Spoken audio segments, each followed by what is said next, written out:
अपने बच्चों को दीन सिखाए। हमारे बच्चे नाजरा कुरान पूरा हो गया, उसके बाद छुट्टी। क्या होता है, 3 साल 4 साल का बच्चा हमारा मकतब में आता है, पारे आम पढ़ता है, नाजरा पढ़ता है, सब पढ़ते पढ़ते वो 5 साल उसको लगते हैं, 5 साल 6 साल लगते हैं। अब वो जब बच्चा हमारा 5वीं 6ठी में होता है तो उसका नाजरा खत्म हो जाता है। उसके बाद वो बच्चा मकतब छोड़ देता है। अब मकतब छोड़ने के बाद क्या असर होता है, घर में तो दीन है नहीं। अगर घर में दीनदारी है तो वो नमाज पढ़ेगा, अगर घर में दीन नहीं है तो जैसे ही मकतब छूटेगा वो नमाज़ें भी छोड़ देगा, वो दीन से भी दूर हो जाएगा।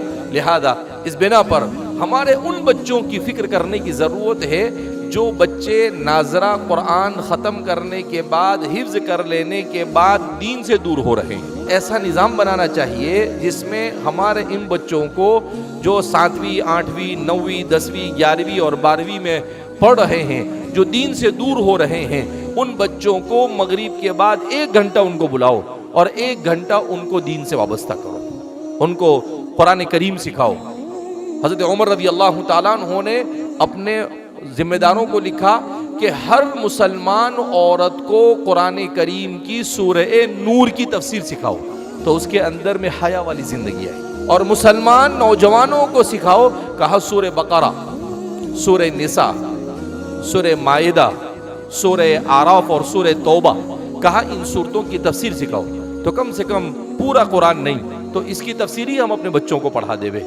कुछ हदीसें मुंतखब कर कर जो हमारे हालात के एतबार से वो हम पढ़ावे, लेकिन उसके लिए बच्चों को भी फिक्रमंद होना पड़ेगा, माँ बाप को भी फिक्रमंद होना पड़ेगा, उलमा को भी फिक्रमंद होना पड़ेगा, जिम्मेदारों को भी फिक्रमंद होना पड़ेगा। सबको फिक्रमंद होकर अपने मुआशरे को दीन की तरफ लाना होगा।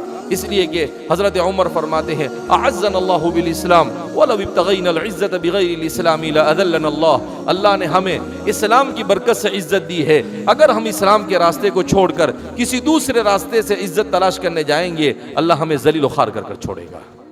जब तक के मुआशरे में दीन जिंदा नहीं होगा, मुआशरे के अंदर में अल्लाह की मदद और अल्लाह की नुसरत नहीं आ सकती है।